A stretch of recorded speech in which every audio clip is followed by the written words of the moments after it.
Welcome to season 2 of WaveTalks Fitness for Humans. We're giggling. We're having a good time because we have Luca here as our special guest for today's podcast.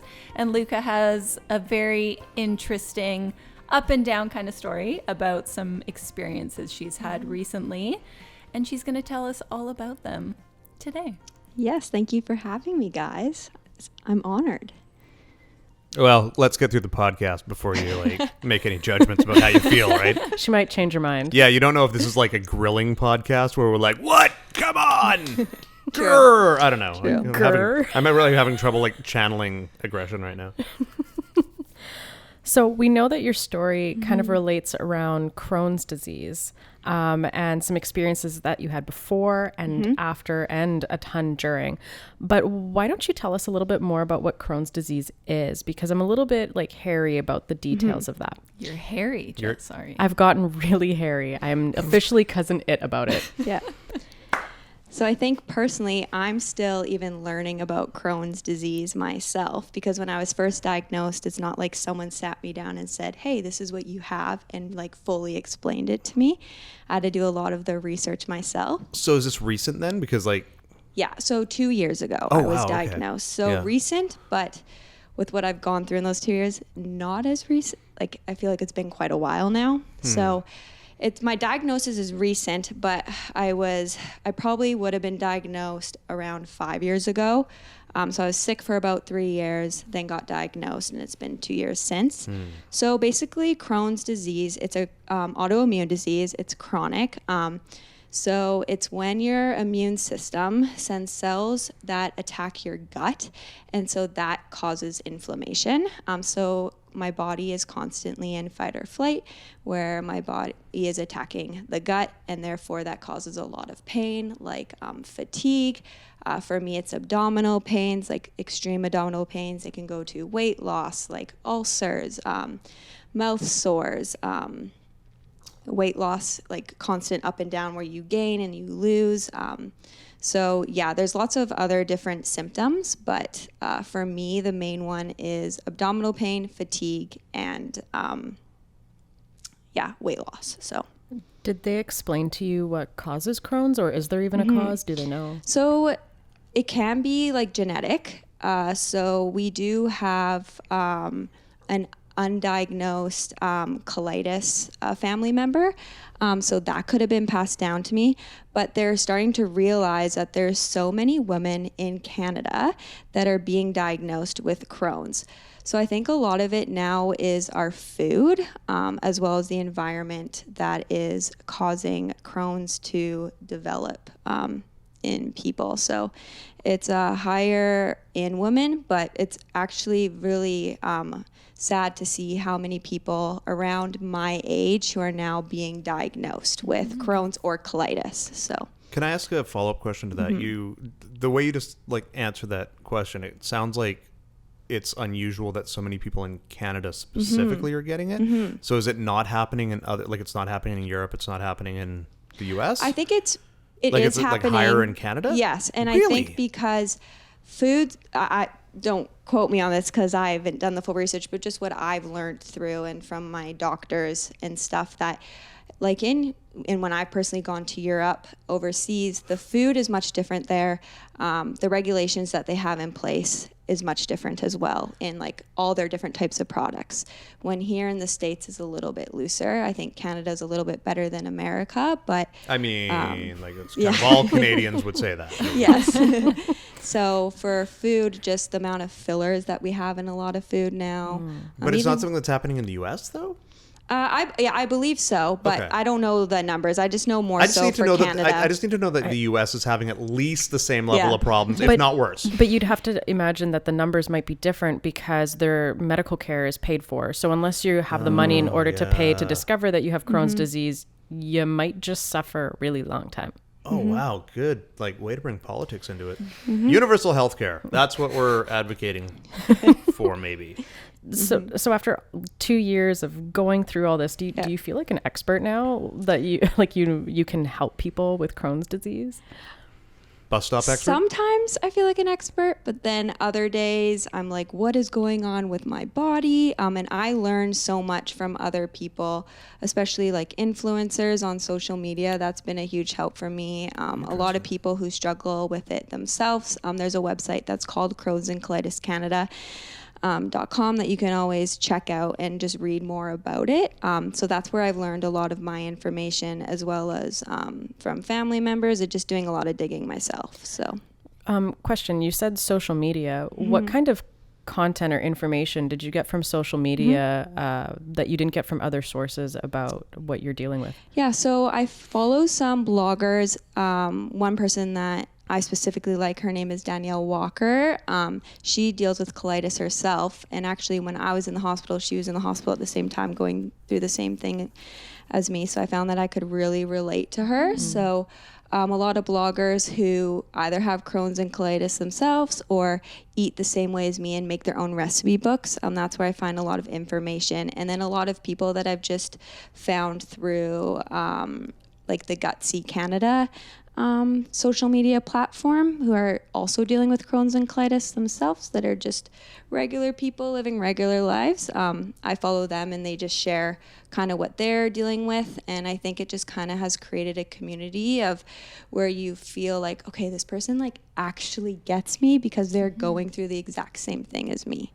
So, well, and I know you spent so much time not feeling heard, like you say, for those 3 or 4 years that you didn't know you had this, but were dealing with these problems. So seeing people who are like sharing all the details about it and speaking publicly, I think is so important for other people to be like empowered to go and get checked out and really push for that care when maybe some healthcare providers are being a bit more dismissive. Yeah.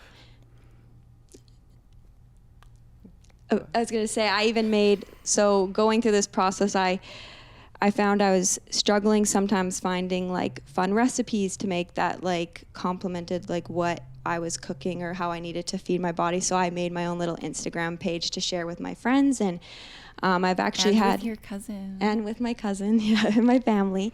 And I've just through making that, I have found people that are in my social circle that have actually been diagnosed with Crohn's themselves that I didn't even know. And they've messaged me being like, hey, like, I'm so pumped that you made this Instagram page because I feel more comfortable that I can talk to someone about this. That's and super cool. It's kind of built connections with people that I wasn't really close with, and we're becoming closer now. So that's been really cool that I've been able to be that outlet for someone, but also that they felt comfortable to reach out to me and that we can talk about it and have that safe place to talk about it. So maybe we can gather a list from you of people that you like to follow that have Crohn's and colitis and post it along with the podcast. Yes. So can I ask a really dumb question? I've been trying to ask it for a while. Sorry. It's fine. No. We're all just jumping in. No, it's good. It's good. I love it. But so we're talking about Crohn's, but now you've introduced something called colitis. Huh? So I don't know too much about colitis because I specifically have Crohn's. I just know colitis is more in the colon. Okay. And then Crohn's is in the gut. Okay. So So it's like a location thing. Yes, it's like location. Like if you live in like Vancouver or like Toronto. Yeah. Okay. Yeah. So you could have Crohn's and colitis depending on the location. Oh, no, I or don't like one that. or the other. Yeah. So No. both that doesn't sound fun. are not fun. No. So No, yeah. I mean, I don't wish any of it on anyone, but thank you. Yeah. So I'm a bit curious. What was your life like before you started having this problem? Like, what track was your life on? I think you played basketball. Is that correct? And Yeah. you still play basketball sometimes, I imagine? But... Not so much Not so anymore. much, okay. Yeah. So I went to university on a scholarship for basketball. So I played 5 years throughout getting my degree. So I was training really hard, 6 days a week, lots of workouts, traveling. And then around in my 5th year of university was when I started feeling like something was off in my body. Yeah, 5 years. And I remember I would be playing games and I was a point guard. on the basketball team, and I'd be bringing the ball up, and I'd have these extreme pains going through my stomach. And I was like, how am I supposed to be doing this? I need to like follow the play, see where people are open, and I can't even focus because I'm having extreme pains. So that's when I started going to the doctor and tried working on like my diet, because we thought maybe it was some food sensitivities. So I cut so much out of my diet and nothing was helping. So it was really hard to get through my 5th year of basketball season, my last year, where I was like one of the captains, and I wanted to enjoy my last year, have fun, but I felt like there was a rain cloud hanging over me the whole time because I didn't know what was going on. So. Oh, wow. So does that lead to, like when you're talking about like having that, does that, like, how does that affect you mentally in terms of, like, not like self-gaslighting, but you know what I mean? Cause like, do you think it was like all in your head? Like when you were going to the doctor, you know, what was the doctor telling you, and like, what was going on there for you at that point? So because you were talking about this like being like a years long process where it's like you'd mentioned you should have gotten diagnosed like 5 years ago, but you were only diagnosed 2 years ago. So there's 3 years of you going like, hey, what the fuck? And doctors going like, what were doctors telling you? So I went to my family doctor, and she was on it right away. She's been very helpful in the process. She got me an appointment with a gastroenterologist. And when you are referred by a doctor, it can take up to like 6 to 8 months, as I'm sure you guys understand, to get appointments here. So by the time I got in and I got a colonoscopy, he said there's nothing wrong with me, that I just had IBS. So I was like, okay, so that must be it.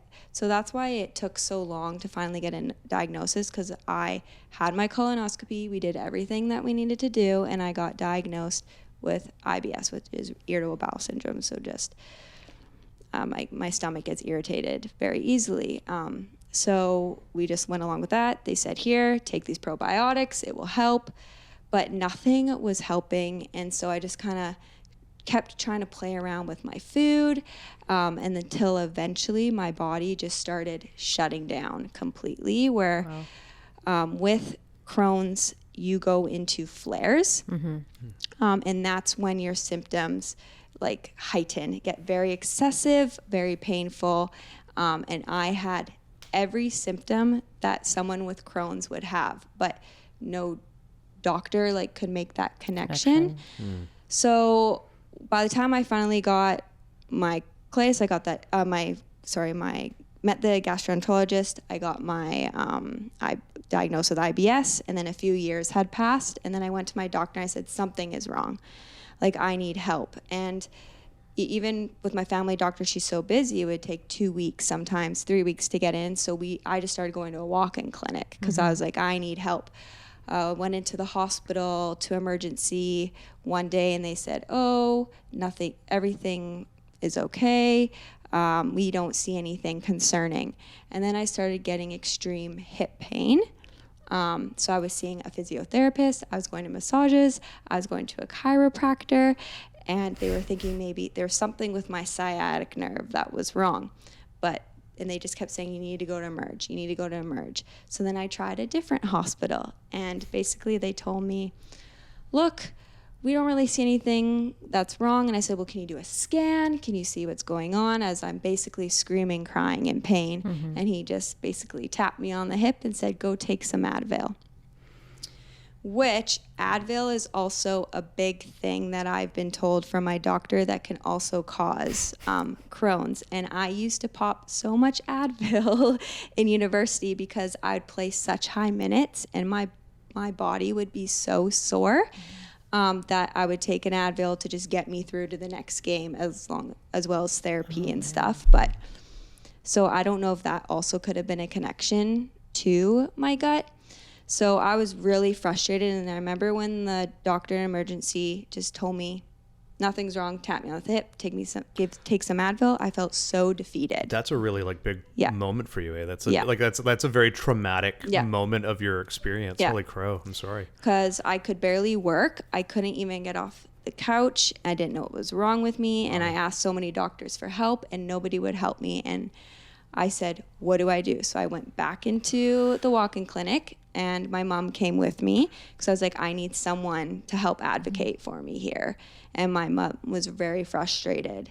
And she just said to the doctor, what do I do? He said, if it was my daughter, you take her to Emerge and you say, we are not leaving until you figure out what's going on. So we went back in. Sounds like that walk-in doctor is like awesome. Yep. Yeah, so that was helpful. So we went back in and by this point, I was around 102 pounds. So I had lost around 35 pounds in weight because I couldn't keep anything down, any food. And how tall are you? Sorry. I'm 5'7". Yeah. Okay. So really light. Yeah. And for someone coming from being an athlete where I lifted a lot and I was had a lot of muscle, for me to lose all that was really hard on me mentally as well because my body was changing so much in ways that I was just not used to. So at that point, I was malnourished. Oh man, so.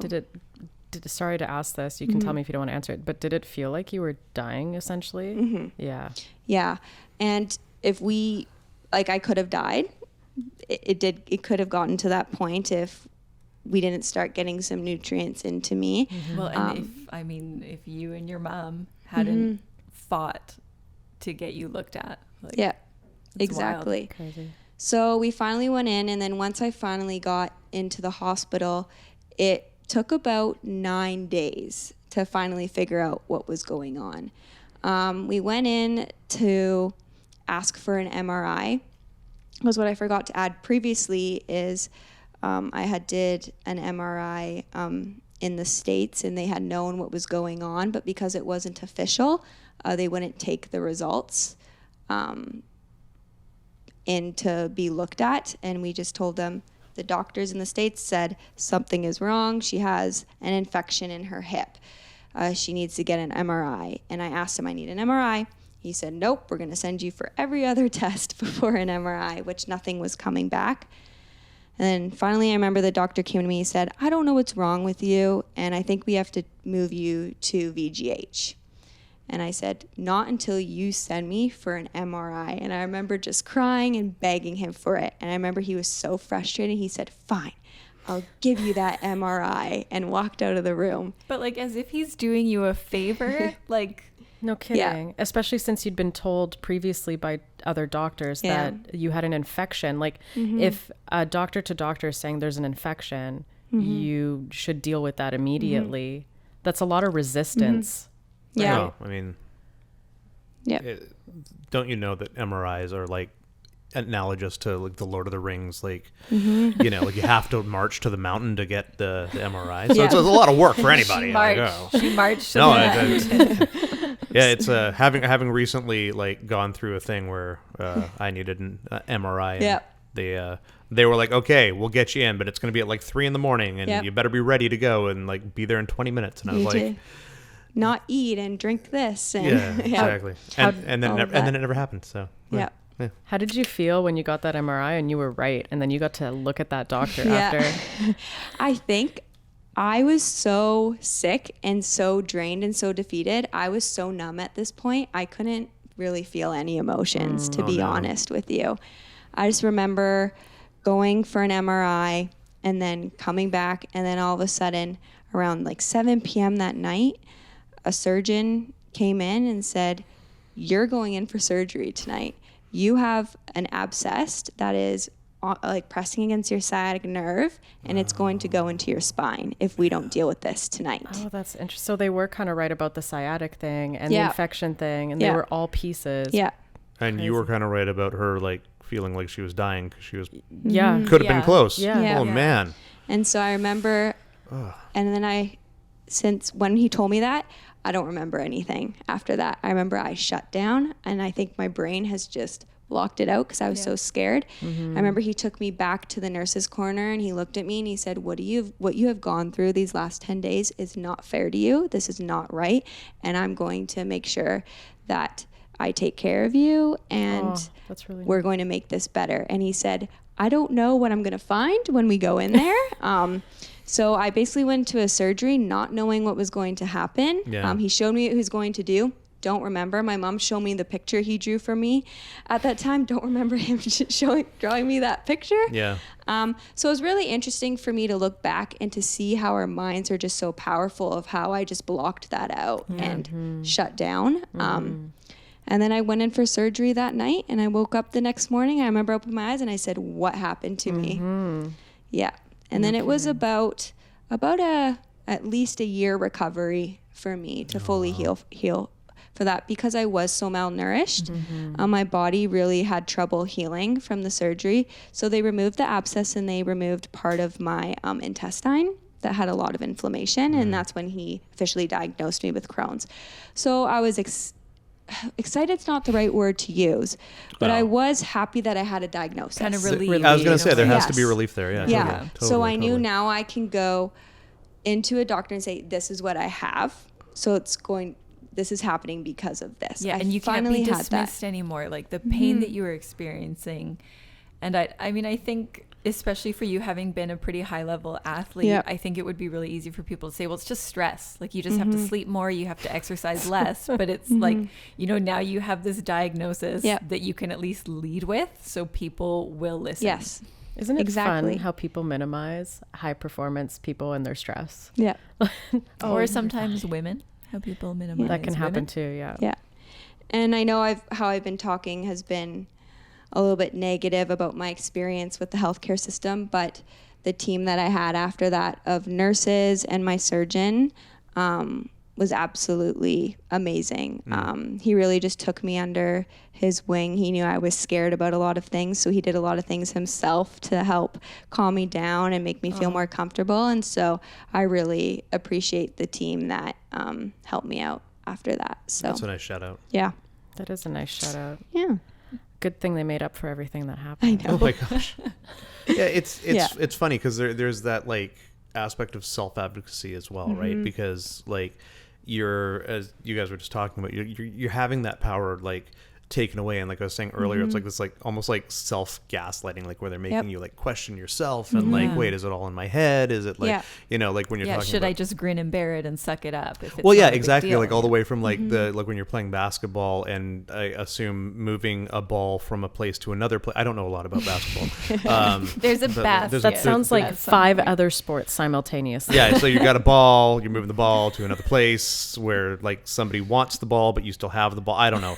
Anyway, so is that basketball? Did I do it? Kind of. Kind of? Okay, well, there we go. You still described like 5 sports.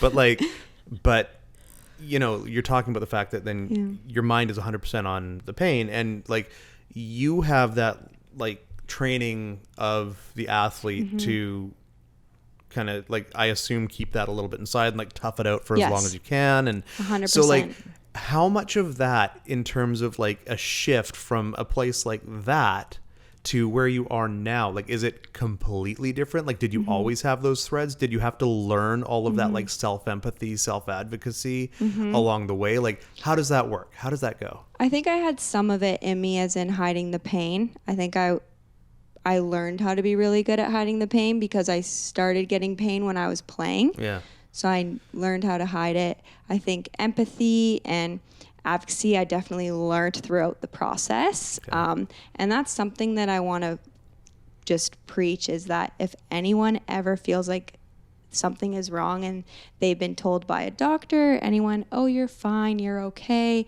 it's nothing serious, but in your gut, it's telling you, no, something is wrong, then you need to fight for yourself. Oh my God, that's so literal in this case. Yeah. Your gut was literally. Yeah, exactly. That's so important. Yeah, and if you need to get a family member or a friend to come with you to an appointment to help fight for you so they can explain what they're seeing, bring those people with you, because, even with certain ages, because I was younger, I think that's why they also weren't taking me seriously. In some ways, and even some doctors really attacked my character as well, which was really hard for me. Wow, seriously? Yeah. Like, it was really upsetting. Yeah. No kidding. Like, just tried to make assumptions about you and that you're a certain way and that's why you're feeling this. Like, sorry, I need context. What, like, so can you describe a time that happened? Like, you obviously don't have to name names. Yeah, so I remember when I was in Emerge, they just sort of asked me, well, are you sure you're not using drugs? Are you sure that's not what you're doing? Really? Are you this skinny because you have an eating disorder? Well, you better eat or else I'm going to shove this feeding tube down your throat. And I remember I looked at him. Was it that that Yes, I remember I looked at him and I said, no, you're not. Good and for that's you. when I stood up for myself. Self-advocacy. But yeah, it was hard. Especially when you're already so low. So yeah, of course. Yeah. And then from there, does that change your like sense of self, like your self-identity? Like, is that modified kind of like the you from 5 years ago? Yes. I mean, like anybody changes over years. Like, you know, I mean, like I look at myself from 5 years ago and I go, oh my God, what were you wearing? But like, in this case, like, I get it. do you have that? Do you have that on the inside? Yeah. What were you wearing? Probably the exact same thing, actually. But moving on. I think for me, what's changed most about me is that I've really learned empathy, I think. Yeah. And I've learned to be careful with the questions that I ask people or the comments that I make to people. So something that's hard for me with my journey still to this day is some days I'm going to walk in and I probably look really tired because that's part of my diagnosis. However, that day I actually feel a little bit more energized. And if I walk in somewhere and someone says, you look really tired today, I take offense to that because I was like, I actually feel okay. Like I can't help that I have some bags or I can't help that I'm maybe look tired or you look really pale today or Luke, you really look like you've lost some weight. Like you need to eat some more food.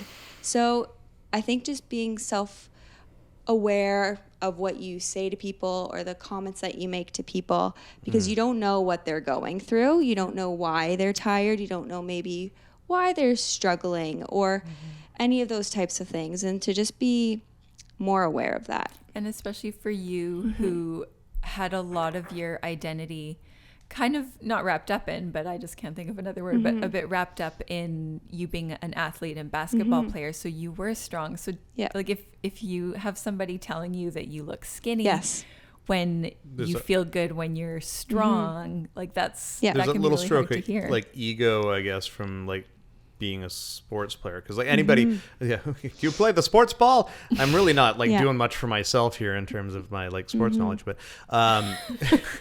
but like I work in fitness industry. there's many areas of the fitness industry, Jess. It doesn't have to be all ball sports. But this is a really serious topic, guys. But I mean, there's a bit of ego in that, right? Like when you're playing high level sports, you are an elite. That's what it is, right? Like you know how many people you've beaten to be there, so there has to be just a little bit of that ego, even passively. So like to me, it's super interesting the idea of that like juxtaposition of like having that and then being told like, oh, you must be on drugs or you must have an eating disorder. Like for most any human that wasn't doing that, like that would be so out of left field and so shocking and so whatever. But it sounds like for you, it really struck a nerve. Yes. Oh, wow. Yeah. So like from that place, I guess that leads me to ask, like, so 5 years ago, your life was going somewhere. Do you want to talk a little bit about like where you thought you were going 5 years ago? Yeah. And like, let's then again, maybe juxtapose that. I don't know. I don't know how it's going to go. I'm excited about like where it's going today. Yes. So your eyes are so lit up. I love it. You look more excited than when you're talking about ball sports. Tell me more. Ball sports. Love it. So I think what was good for me is that I got to complete my 5 years of basketball. So my Crohn's didn't interrupt that, but it's definitely changed my career path. Okay. So what were you in university for Yes. 5 years? So I did a bachelor's in psychology with a human services certificate. Okay. So a lot of that had to do with working with youth in more of the social services, youth worker outreach side of it. But I was always in it with the goal to become a police officer. I always have wanted to be a police officer. So I was like, okay, once I'm done, I'm going to get some experience outside with youth work, and then I'll start my training, and then I will apply to be a police officer. And then I was just never at the place where I could like fully train to the potential that I would need to be at physically.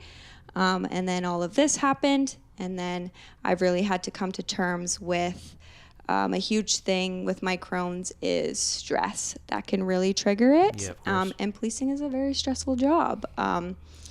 So with the shift work as well and the amount that was needed, I realized that at least right now, I'm not able to do that. And that was a hard thing for me to accept and come to terms with, because that was sort of my dream job.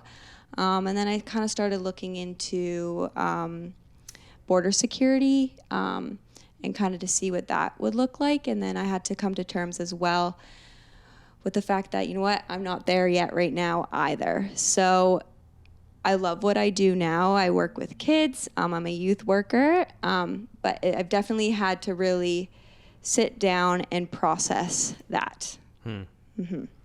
No kidding. So I would imagine that with all the changes you've gone through and complete change in what you ended up doing in career, that it probably affected some of the relationships around you as well, right? Like, did you find that you gained some people and lost some people? Yes. Yep. So like with stress, I'd had to cut out some relationships that caused me a lot of stress in my life. I mean, that's just good advice anyway. Like, sorry that you had to go through that curve to figure that out, but like, good. And that is a really hard thing for people, and it was really hard for myself. I think because I know for me personally, and I'm sure a lot of people feel this way, in our culture, I feel like we people please and we want to make people happy. And confrontation and conflict can be really uncomfortable. And that's something that's really uncomfortable for me. So to do that was really big step for me. But it was something that I needed to do. I needed to be a little bit selfish. So I think it's really important sometimes for people to take a step back and realize, okay, and just look at what relationships in my life are toxic and do I need to remove. And if you do need to remove that person, that is okay. And it also brought in a lot of people who are supportive. And right now I have a really supportive group of friends, a very supportive family, and a very supportive fiance who really help me and understand me and know how to support me and my Crohn's. And that's something I don't want it to be my identity. Yeah, totally. And that's something that I really learned through basketball, and my coach was really good at teaching us that basketball is not your identity. Academics are important because our academics are going to help us for our career. So that was something I had to sit down and be like, no, Crohn's is not my identity. I am a Luca, but I do need to have supportive relationships. And and just with little things like that you don't even think of, like with Crohn's, comes IBS, where you need to go to the washroom. You can be driving and, I need to go to the bathroom right now. So to have someone that knows, yep, we're pulling into this gas station right now. Not to hold it for 3 more hours. We've got to make it to Vegas. Can't do that. And so a little bit, if I could share this, a funny story is my fiance for my birthday last year, he made me a portable toilet. So when we go camping or on long road trips, we have it in the back of the truck and we can pull it out. That is a partner for life. Yeah, so right there. you definitely... That's love. Yeah, that's love. With Crohn's, you have to get comfortable with awkward topics and awkward conversations. And that was something that was hard for me when I got diagnosed, was I need to have some hard conversations with people about this is what I have and this is what comes with it as well. And for me to find Bennett who supports that and loves that about me. Yeah, embraces it and is like, yep, I'm here for the ride. What do I need to do to help? Like, is he just does a lot awesome. of TikTok dances to help. Yes. I've noticed Yep. that. Yeah. Because I know some girls that they're scared to get out there in the dating world because it's like scary to find a place to go on a date. Like sometimes you don't want to go for a walk on a date because what if there's no washrooms around? Like I have to specifically go to places that I know has a washroom so that I'm comfortable, or else I will have anxiety the whole time I'm there. Which causes stress. Yes. Which causes flares. Yeah. Which guarantees the outcome. Yes. Ooh. So trying to come to terms with that new anxiety at the beginning must have been really tough. Like how do you navigate that? So you come out of the hospital, you know you have Crohn's and you're like, okay, now I need to deal with this. I've been dealing with IBS, but this makes more sense. Did that change the dynamic of how you dealt with it, or did you just treat it the same way as you did IBS before? Like were you more anxious knowing it was Crohn's? Like how did that work? Yeah, I think I was more anxious when I started feeling pains coming on. So I was like, what's going to happen to my body now? And it's a huge psychological switch where you go into fight or flight and you get this huge fear, which brings on anxiety, your fear, and you can slip into a depression. Oh, yeah. Well, and I know you had mentioned when we talked before, like it's almost a little bit of PTSD. Like it brings up the trauma of when everything happened. Yeah, your body immediately goes to and brings flashback of all these bad things that have happened to you. So dealing with that has been difficult. Well, trauma is also stored in the tissue, right? Like, I mean, like that's like I don't really understand it, but like I hear that from so many people, I just believe it now. Like, is that how religion starts?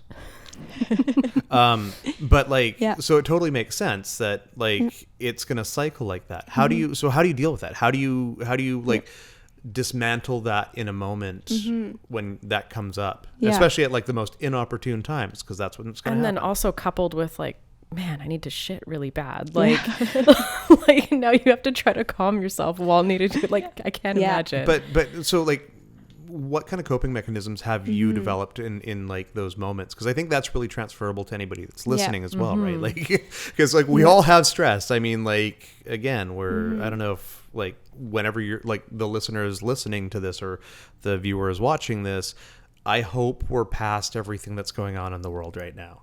And on to worse things, because that's what happens. Kidding. Better things. But what kind of takeaways have you developed from this, like to get yourself like back to like back into your window of tolerance? So I think I'm actually still learning that. Okay. I don't think I have mastered it yet. Will I ever master it? I don't know. Yes. I believe in you. I think with my anxiety or the stress, cooking is a huge outlet for me. Because if I know I'm fueling my body with the foods that my body likes and can digest well, I feel more calm. If I've ate something that I know might upset my stomach, that will bring on my anxiety. So food and cooking and being educated around food really helps with my stress. Being out in nature is a huge thing for me. That can help me, whether that's just going for a little drive or just a nice little view of the mountains, or just looking outside and just regrounding myself. That's usually helpful as well. But I don't think I have a solid answer for that yet, and that's something that I'm still figuring out. It's like self-control in terms of, not self-control, that's the wrong term, but like having that control over like a situation where you like that it's maybe it's an imperfect coping mechanism because like we have to be okay with not being in control, but in this kind of a situation it sounds like that is a really good one. And I've heard from like therapists that in circumstances of PTSD and of trauma, an imperfect coping mechanism is better than no coping mechanism. So that's actually really cool. And then getting into nature, we've talked about it before actually in one of our other podcasts, that being in nature actually is like really soothing to any human, right? So that's really cool too, that you've discovered that on your, like, you didn't need the science. Like, and I'm assuming you listen to all of our podcasts, but maybe you just forgot about that one. Of course I do. But those are really legitimate. Like, those are big things. I can fully like relate to the idea of like being in control of food, and having cooking be like, okay, well, I know what's going on. I'm happy to like make my X, Y, and Z cooking ball sport comment. I don't know why I sound like I'm terrible at everything right now. But yeah, like that's good. Yeah. That's good. Right. So no, you were like, those are great. You're doing great. Like, keep it up. Well, I know cooking for you is super creative now, and it's kind of that opportunity to take the foods that maybe wouldn't usually agree with you, and now you can make your own versions of those that help you feel good. And I see when you post that kind of stuff, and I love seeing all your. And that's what I was going to say. Is you mentioned earlier about like your Instagram and like doing like an Instagram cooking show. I don't know what you said. I just post fun recipes. Okay. With Snacking with Lou, or snacks and Snacks with Lou. That's adorable. Snacking with Lou. So I'm curious. So what's been your most favorite thing that you've posted recently, or not posted, but something that's really fun and creative that you've developed? Yeah. Oh, that's a good question. Well, I definitely like pastas. I think a lot of the time I don't fully create my own dish. I look at what other people are creating and then maybe put a little bit of twist of how I would like it. I mean, that's creating. Yeah. Nothing is original in the human experience, let's be honest. Yeah. So I think my favorite is I kind of stole it from Bennett's mom when we visited her a while ago, but since we're Italian and I love pasta. It's just a simple pasta with an olive oil based and some leeks and mushrooms and I've seen you post that seasoning one. And now my aunt likes to make it all the time, and so that's probably one of my favorites. Really simple, quick and easy, and cool. So what kind of things have you had to cut out then? Because like that to was me, my next question too. Yeah, because like I was gonna say, like now. if Dee just said like you're like making stuff. Yeah. What's happening? Please speak into the microphone, Dee. What's happening? There we go. Now, is it racist if you do it? No. Okay, perfect. She's part Italian. Just yes, it's okay. So like, what things are out? Okay, so it's different for everyone, and but for you. Yeah, for me, I'm even still figuring that out. Okay. I'm still playing around with my foods, but the main ones are deep fried foods. Does not sit well. I limit my dairy. I'll do more lactose free, more types of goat's cheese. There's so many things. Sugar is a huge one. Like what, all sugar, or just like high fructose corn syrup, or added sugar? So like added sugar, like any type of like candy or like fruits where it's more of a natural, even though I have to be more careful with not eating too much fruit. So like a lot of like baked goods, candy, any of that type of stuff, I need to stay away from.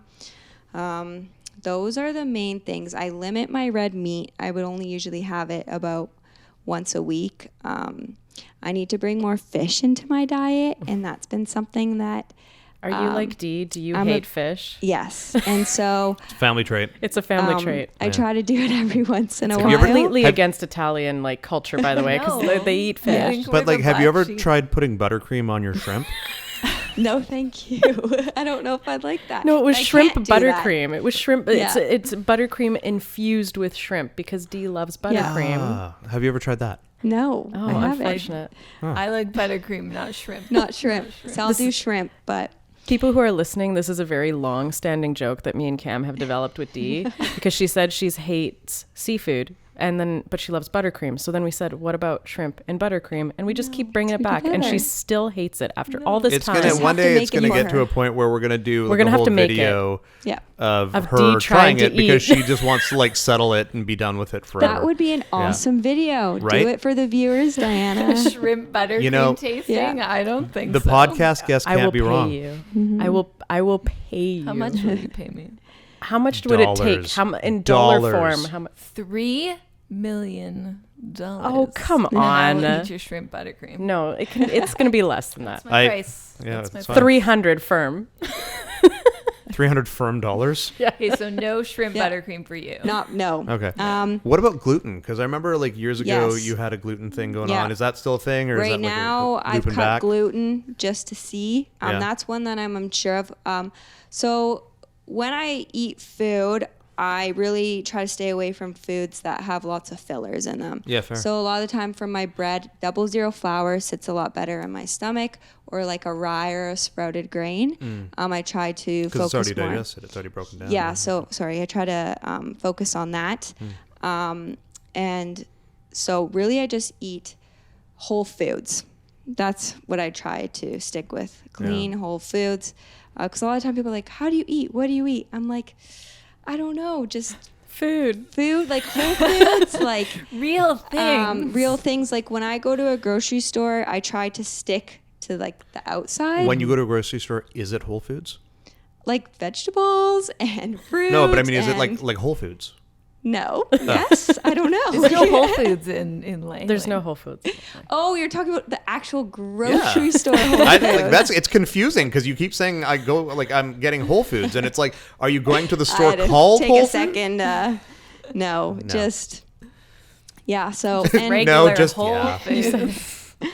organic. I try to. Yeah. Fair. For it's called like the dirty vegetables, they'll call them. So there's Yeah. certain vegetables that I do want to try and stick to organic because of the pesticides on some of them. So, and another thing for me is alcohol as well. That's a very triggering thing. So for lots me. or little? I All of need it. little to none. Ah, okay, gotcha. Like sulfites, little things like that. Yeah. So if I do buy packaged, I do have to always read the ingredients to see what's in them. So Makes yeah, shopping it's take a little bit overwhelming, and longer. it can be very overwhelming for people. But know that you can do it. You can. But I mean, that's also It's again a like learning experience. and it's also like baby steps. it's also again that idea of control, right? Like when Yeah. you go to the store and you're looking at these things and you're going yes to this because it meets my parameters, no to this because it doesn't meet my parameters.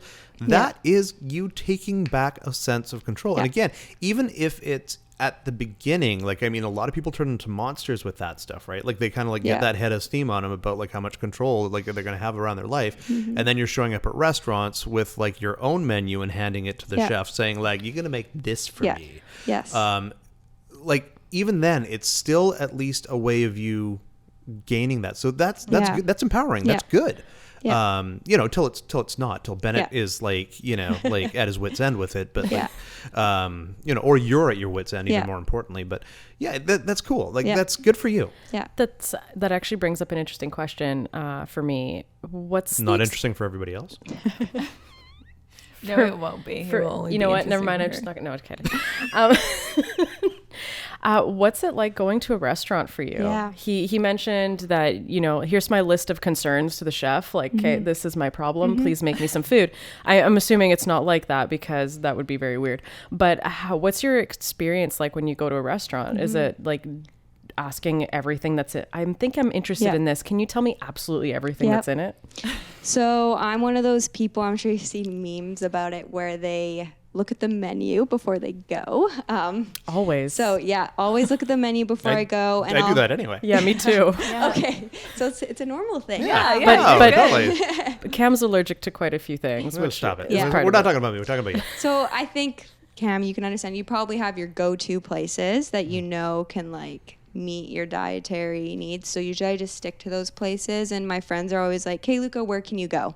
And I'm like, "Oh, I can go here." Oh, you get the work. I get to be the one Those that are decides. good people, though. I feel like we do But this to Cam too. I get that because all the time I'm like, well, I don't want to decide. But I'm like, no, I get it, because then they're going to pick a place and be like, well, I can't eat there. So it's like, well, if I can't eat there, then I need to decide where to go.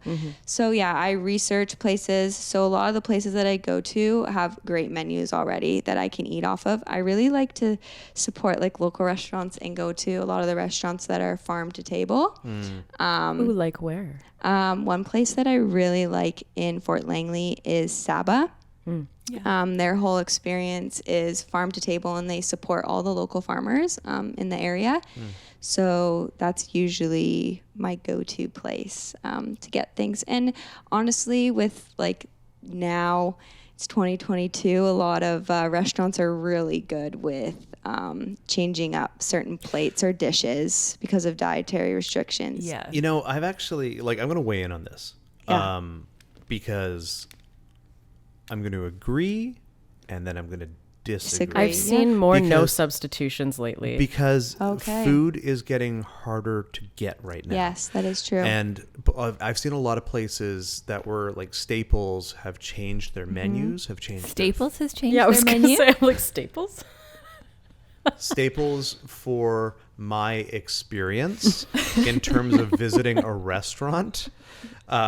But they've where they've like changed menu, they've changed suppliers, the quality of the food has changed. And I'm not trying to put like shit on them for that, because this is a really horrible time if you're in the restaurant industry. I mean, like, you know, like never knowing when the next shutdown is coming, never knowing like, you know, and like all of the prices like were like highest inflation since like the 70s or whatever. Like, let's get this shit under control, everybody. But beyond that, it changes my expectations, at least, for like what can happen. And so it does become one of those like things where you're like, okay, so I have to go back and ask, like, I can't just trust that this place is as it was. I have to go back and ask the same basic questions again. Like, okay, are you guys like, so the Doppio Zero flour, a lot of the places that use Doppio Zero flour are bringing in domestic flour, and that's a big no. Right? So I have to ask those questions. And it's like, hey, I know you guys used to use Doppio Zero flour, but do you still use Doppio Zero flour? Do you know? Can you check? Can you please go check? My gut's telling me you didn't go check because I just saw you go to the bar and then come back to me. I feel you. I've been through that. Like, can you bring me a fucking bag of flour so I can read it for myself? That'd be show great. me? Yeah, totally. And like I get that. Yeah, I had a recent experience with that at a restaurant I'm not going to name, where like it was like yes, and then it was like, oh, actually no. You know, and that was from the proprietor of the restaurant. And I was pretty pissed, right? Like I was pretty like, dude, that's party foul, full party foul. So yeah, like it's one of those things. It's great that you have your restaurant, but I'm just saying, don't trust anybody ever about anything. You're screwed. You are. And I think that's where, when I made my Snacking with Lou page, is I like wanted, because like when you're I want to still eat yummy things. Like, totally. I don't want to just cut that out. That's not healthy. And that's kind of when you crave it more, is when you completely cut it out. I just instantly thought of like in the Matrix when they serve them that goop and it's like, it's for sustenance. This is all you get now. I love it. So I like making more of a healthier, in quotation marks, like cinnamon buns, but something that would be better. So like I would substitute for like coconut sugar, stuff like that. So that's where I kind of play around and make things like that. And you made some good desserts. Was it like?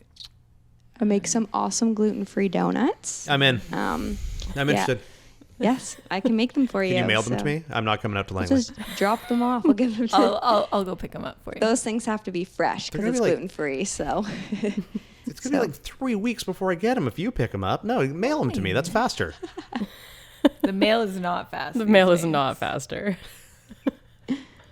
Maybe if if you get it to you, then I'll get it like real quick. Yeah. That's possible. That's a good team effort. Is right this there. like a cinnamon bun train? Is that what we're talking Well, about? and it's funny that it's actually like in the order of the people that are like sitting like this. That's How convenient. great. Yeah. So moving on. Now with all of this, I mean, we've just kind of gone through this like life story of your last 5 or so very years. long. So what would you say are the big things that you have come away with, and now how do you move forward? So with moving forward, we're still figuring stuff out. I'm starting a new medication actually next week. So I'll be my third medication. Wait, there's medication for Crohn's? Yes, there is. What does it do? It will help slow down your immune system so that it doesn't attack your gut. Okay. So that is when you become immunocompromised, because your immune system isn't as strong and can't fight off things as easily. So there's different types. So I'll be doing a biologic, which is an infusion. So I get that every 8 weeks. Green tea infusion? I don't understand. An IV infusion. Okay. So yeah, I think what I've learned most from all of this is just being sensitive to others, being more confident in being able to advocate for myself, to listen to my body, because if it's telling me something, and to know that there is support out there and there's people who will listen, and to know that you're not alone. I think that's the most important thing. Yeah. And Luca will listen. Luca is here for you. Yep, I am. So, yeah, you're not alone. And it can be a very overwhelming and a very scary thing, especially with the mental health aspect of it and the lifestyle aspect. And that's not just with Crohn's. It's with any type of diagnosis that you can get. It can be scary. Or any type of maybe little change that you need to make in your diet, or changes that you want to make with working out. Like, it can all be so scary. And I think for me, for getting back to working out, that was really important, because that's another thing with dealing with stress, and bringing breathing into my lifestyle. Diana always... Luca knows we like to talk about breathing. Yes, always. And that is something that I need to bring in, because like, your gut is where your emotions are. So, yeah. And the scary thing sometimes with working out is, I can speak from experiences, you feel like you need to get to a certain point before you can contact this trainer or contact this gym, because you're not ready. When someone told me, no, like, you don't need to get to a certain point. Like, we are going to meet you where you're at.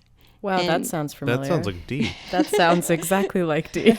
And so that is really resonated with me and really stuck with me. And is there a reason why you're not name dropping D or 3-Wave? Is that like... It wasn't her, was it? It actually wasn't Diana. Dang it. But Diana always says very encouraging things to us all the time. That motivates us. This whole part will be cut, and it'll make it sound like it was Diana. So it's fine. It was Diana. Magic of editing. It was Diana. But no, Diana is always so encouraging. The breathing thing is true. She does. Yes, I'm on you for the breathing. And she did help me with my breathing. Yes. So you couldn't breathe I think before? that's a really important point you raised, though. Like, so many people, whether it is with, overcoming a chronic condition they're dealing with, or disability, or starting an exercise, not that any of those are the same thing, but like, it's always, okay, well, I just have to wait till this and then I can do it. Mm-hmm. But it is really hard to take those steps. And the fact that you can sort of say that out loud and say, like, no, I can start doing this and find someone to support me where I'm at right now. Like, I can start moving. I can start exercising. That's huge. And like you said, just finding the right people to support you. Yeah.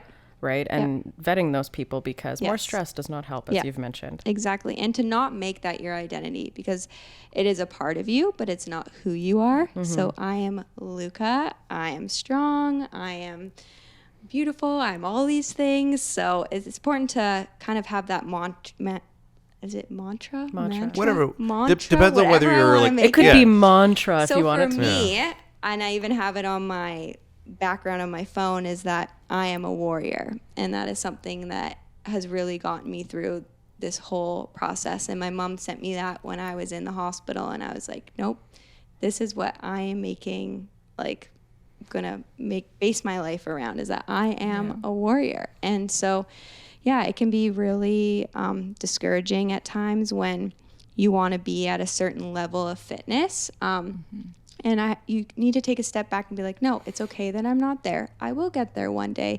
Maybe I never will. And it's okay to take rest days. It's okay if, you know what, I woke up and my body is not where it's at to do a hard workout, so let's do something lighter, or let's just take a rest day today. That is okay, and to not feel guilty about that, because sometimes you don't want to push yourself too hard, and then you're going to take too many steps backwards. Yeah, then you're paying for it after. Yeah. And I think that's a lot in the collective consciousness right now. Is like a lot of people are waking up to the idea of being able to take those rest days. You know, like it's okay to feel shitty. Yeah.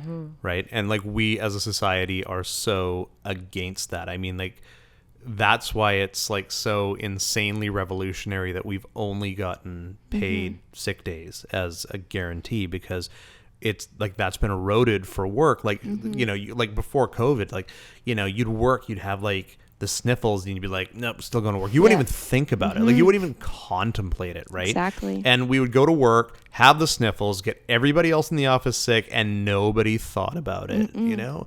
But now, you know, like people are starting to come around to that. And I'm happy to hear you advocating for that. And I'm sorry that you've had to go through so much, but what good like advice to the general public, like listen to yourself, like get that connection, turn inside and have that time with yourself to get to know the temple that you exist within. Totally. Good.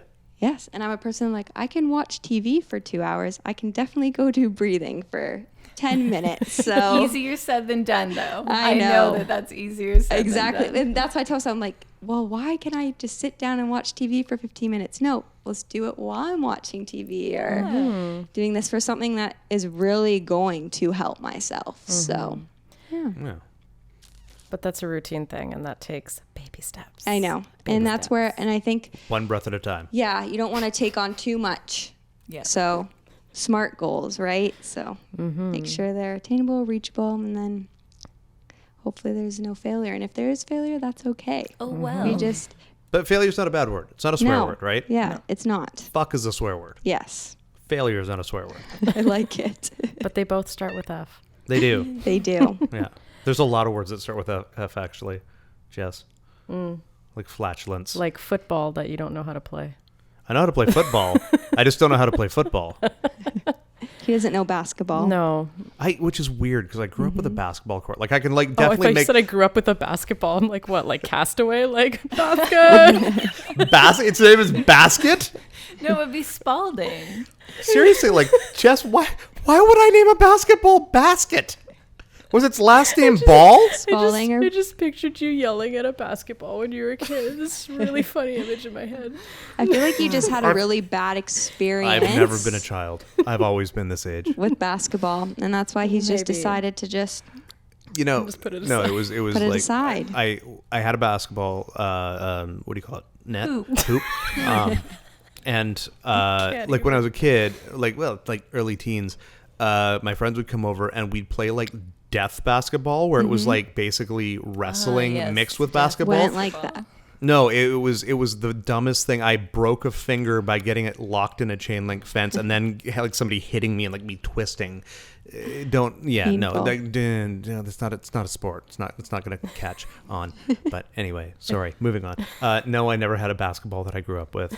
I don't even remember what we were Named talking Basket. about now. Named Basket. I had a pogo ball. Do you remember those? No. It was a long ball with a disc around it. So you would squeeze the ball between your feet. Between your happening? feet. Well, I know. I'm looking at you, stand Cam. on Like, the, what is she talking rim about? around it, and you would hop on it.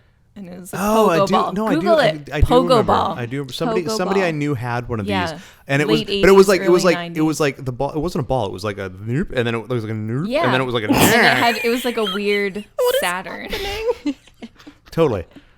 I think I remember. But it was like a having figure. Like the that. ball was like a figure Yes. eight. Yeah. Well, I don't remember. I have no idea. No, what all because of you're talking 9 in the years shed old. for many years. Probably. I'm you, not like, the youngest saw person. it years later. That's hilarious. Pogo ball. Yeah. Well, aside from the Pokeball, your story is absolutely incredible and Do you inspirational. think the pogo ball was incredible? Why are you still on No. about the Pokeball? And I feel like I've learned so much from you. Actually, it really resonates. I know somebody who might be struggling with the same thing as you. So I've just learned a lot about that side of the experience and how to have empathy for people who might be going through what you've gone through.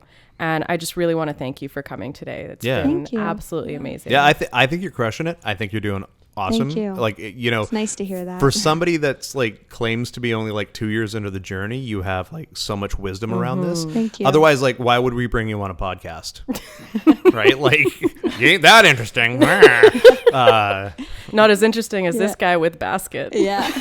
And that's why I do want to thank you guys as well for having me on here, because this was so exciting for me. And I think it's really cool to talk about like an autoimmune, because there's so many different types of autoimmunes out there, and they're not talked about very much. And they're invisible. And you don't actually know what pain is going on inside because you can't see it. So I think it's just something that needs to be talked about more, so more people feel comfortable talking about it and can feel more comfortable going about their day-to-day life and not being so scared to go and do things. So I appreciate that. And you're a very strong advocate, because you don't like shy away from anything. Like you even had like toilet talk, like of your own volition. Like you just you were there, and that's awesome. Good for you. Yeah, perfect. You got to. It's so lovely that you're creating this platform for other people to feel safe, just like other people have helped you feel safe. So.